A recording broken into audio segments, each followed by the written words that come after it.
Halo semuanya, Bapak Ibu dosen dan teman-teman sekalian. Kenalkan kami dari kelompok 7 Manajemen Jasa akan mempresentasikan tugas kami berjudul Purpose Design for a New Service Food Mastery Consult. Next. Ini merupakan anggota tim kami dari Jalvo Zender Presto 03, Java 044, Evorama 059, Erlangga 075, dan Christian 041. Next. Oke, jadi di sini kami mendirikan ide bisnis Food Mastery Consult yang merupakan penyedia konsultasi bisnis F&B di Indonesia. Isinya adalah menjadi konsultasi bisnis terkemuka yang diakui secara global dalam F&B, memberikan nilai tambah yang signifikan bagi klien dan membantu mereka mencapai keunggulan kompetitif. Dan di sini kan ada 6 layanan, ada pengembangan strategi, manajemen operasional, pemasaran dan branding, manajemen keuangan, pengembangan produk, dan legalitas. Next. Target pasar kami adalah bisnis F&B UMK yang minimal berusia 3 tahun di Surabaya dan sekitarnya yang mau men-scale up usahanya tapi terkendala operasional dan keuangan. Targetnya adalah bisnis F&B seperti restoran, kafe, food truck, dan layanan cater yang berada di daerah Jawa Timur. Untuk positioning bisnis kami di sini mengutamakan klien UKM dengan menawarkan harga tiket yang lebih terjangkau. Namun kualitas dari layanan kami tidak kalah dengan kompetitor sejenis. Next.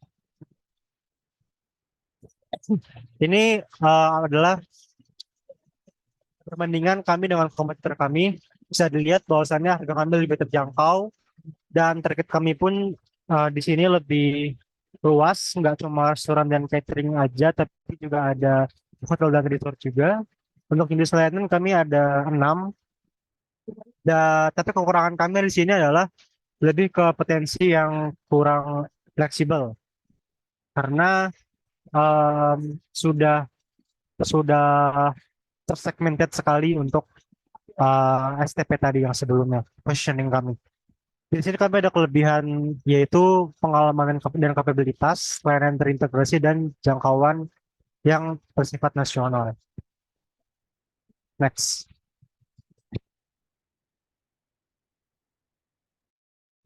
Baik, selanjutnya adalah bab 2. Di bab ini kita akan membahas terkait stakeholder, service and customer saya, scaling diagram, rancangan strategi kompetitif, dan juga laporan performa keuangan dari usaha food consult ini. Untuk stakeholder dari usaha ini sendiri, ada 5 macam stakeholder di usaha ini ya. Jadi yang pertama itu ada klien, ada karyawan dan konsultan kami, komunitas F&B dan pihak pemerintah, pemasok dan mitra bisnis. Yang terakhir adalah investor. Oke, next. Kemudian terkait service encounter. Jadi service encounter ini adalah konsep yang menyoroti hubungan antara organisasi layanan, dan personal kontak dalam menciptakan pengalaman layanan yang bermanfaat. Tapi bagaimana sih konsep service encounter dalam usaha kami? Next. Tahapan-tahapannya adalah sebagai berikut. Jadi yang pertama itu adalah pertemuan awal dan sampai klien, ada awal, kemudian jualan pertemuan, pertemuan strategis dan kesepakatan awal, kemudian implementasi perubahan, selanjutnya next. Dan terakhir adalah tindak lanjut dan kolaborasi masa depan. Okay, next.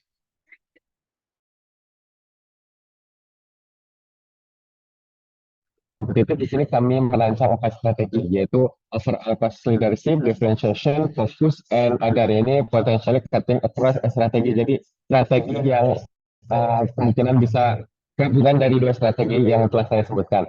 Untuk lebih rincinya akan dilanjutkan oleh teman saya. Oke, habis ini kita akan menelusuri lebih rinci dari tiap masing-masing tadi itu. Pertama ada overall cost leadership.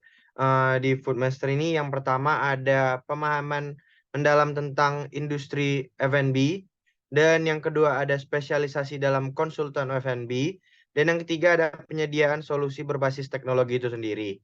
Lalu kita poin diferensiasinya itu yang pertama ada kemitraan strategis dengan pelaku industri F&B, lalu ada pemasaran berbasis hasil, oke, and then kita ada fokusnya yaitu inovasi berkelanjutan, lalu fokus kita di penggunaan platform sosial media dan konten, serta pengelolaan reputasi yang online, serta analisis persaingan yang mendalam. Dari sini kita juga akan mengukur kinerja yang tepat, mencari kolaborasi dan acara networking, serta kita itu mau lakukan konsultasi keberlanjutan dan yang pastinya sustainable atau ramah lingkungan. Oke, nah selanjutnya ini ada manajemen kualitas layanan. Jadi ini diidentifikasi berdasarkan 5 dimensi utama yang digunakan pelanggan untuk menilai kualitas layanan. Nah, kelima dimensi utama itu ada yang pertama reliability, assurance, tangible, empathy, dan responsiveness atau yang sering disingkat dengan rater. Selanjutnya akan dijelaskan oleh teman saya. Oke, baik, masuk ke proyeksi pendapatan kami atau revenue. Kami menargetkan harga konsultan kami atau jasa kami itu 8 juta di harga awal dan akan terus meningkat di tahun-tahun berikutnya. Namun pada tahun pertama, kedua, dan ketiga kami menetapkan harga yang sama dengan target yang terus bertambah di setiap kuartalnya. Next. Oke, baik, ini proyeksi pengeluaran kami terdapat pos variable cost dan juga fixed cost. Di variable cost terdapat beberapa pos yang umum, namun kami bagi gaji menjadi dua jenis, yang pertama karyawan dan juga administratif. Yang administratif mencakup C-level, D-level, M-level, dan juga konsultan hukum atau mungkin kuasa hukum. Gaji karyawan kami juga akan terus meningkat di setiap tahunnya, di setiap kuartal akan tetap sama, tapi di setiap tahun akan terus meningkat dan akan kami manage di pembagian job desk dan juga gaji bulanannya akan kami sesuaikan juga. Next. Di kuartal 1 setiap tahunnya akan mengalami lonjakan di gaji dan juga perlengkapan karena akan kami melakukan restocking dan juga atribut akan kami buatkan baru di setiap tahunnya. Next. Di tahun 2026 atau tahun ketiga kami masih tetap sama dan polanya juga sama, terdapat lonjakan di kuartal 1 untuk gaji karyawan, administratif, dan juga perlengkapan serta atribut. Next. Kami akan memproyeksikan laba di tahun pertama dan juga kedua masih minus, tapi di kuartal 2, di tahun kedua, akan mengalami plus, dan untuk investor yang masuk akan mulai mendulang dividen, namun tidak sebanyak dividen pada umumnya. Di sini kami memutuskan untuk mencari investor di keuangan awal kami karena perlu subsidi dengan mempertimbangkan daya beli klien kami di harga 8 juta apakah memungkinkan atau tidak, dan juga pertimbangan dari revenue kami yang tergolong tidak dapat menutupi beban operasional atau mungkin ada pertimbangan di beban gaji yang akan kami kurangi juga. Next.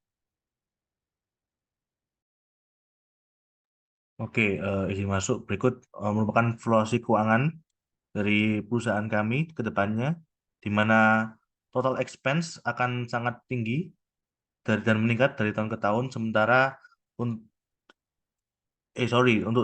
total revenue akan meningkat dari tahun ke tahun, untuk total expense akan ada sedikit naik turun dan akan stabil di tahun-tahun akhir, di tahun-tahun 5 tahun, 4 tahun, 6 tahun.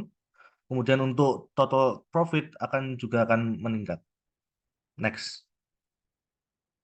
Oke, jadi kesimpulan yang bisa kami dapat yaitu di zaman sekarang banyak yang orang-orang yang mendirikan usaha di bidang makanan, maka dari itu kelebihan yang ditawarkan oleh Master Consult yaitu yang pertama harga yang relatif lebih murah dibanding bersaing, menjangkau bisnis makanan dan minuman di kelas bawah hingga atas, banyak pilihan paket layanan dan juga banyak fasilitas yang ditawarkan, di mana memiliki prospek tinggi untuk jangka waktu puluhan tahun. Food Mastery Consult juga memiliki rancangan strategi kompetitif di mana perusahaan ini menerapkan strategi cost leadership sehingga dengan paket harga yang ditawarkan tidak membuat kalian merasa rugi, dan fokus yang mendalam di segala aspek yang berkaitan, serta menerapkan strategi differential agar dengan banyaknya pilihan yang layanan dan spesifik di setiap bidang agar bisa unggul dibanding kompetitor.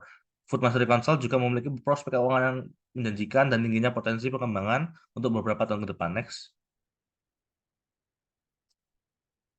Saran dari kami yaitu yang pertama, riset pasar di mana harus bekerja sama dengan pihak eksternal, keuangan yang visible dan akuntabel agar bisa stabil perusahaannya, profesionalitas harus dijaga, bisa memberikan yang terbaik bagi klien, dan juga selalu mengembangkan inovasi dan pengembangan usaha agar bisa mengikuti perkembangan zaman. Next.